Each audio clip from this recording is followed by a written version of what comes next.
தேவன் உங்களை வாழ்க்கையில பெரிய அற்புதங்களை காணச் செய்வார். சாரிபாத் விதவையின் வீட்டிலே ஒரு கைப்பிடி மாவும் கொஞ்சம் எண்ணெயும் மட்டுமே இருந்தது. தேவன் அதை கொண்டு 3 வருட பஞ்சத்திலே அவள் குடும்பத்தை போஷித்தார்.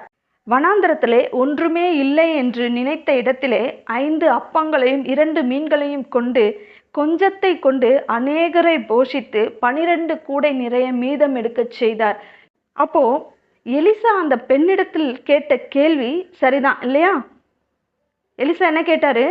உன்னிடத்தில் என்ன இருக்கிறது சொல். அவள் கடன் பிரச்சனை தீர வேண்டும் என்று வந்து எலிசாவிடத்தில் கேட்கிறாள். எலிசா உன்னிடத்தில் என்ன இருக்கிறது என்று சொல் அப்படின்னு சொல்லி கேட்குறாரு. இன்றைக்கு நீங்கள் இப்படிப்பட்ட ஏதாவது ஒரு குறைச்சலில் இருந்தால், உங்களுக்கு ஏதோ ஒரு தேவை இருந்தால், ஏதோ ஒரு தேவைக்காக நீங்கள் கர்த்தரை நோக்கி ஜெபித்து கொண்டிருப்பீர்கள். ஆனால் கர்த்தர் உங்களிடத்தில் இன்றைக்கு கேட்பது, உன்னிடத்தில் என்ன இருக்கிறது? ஃபர்ஸ்ட்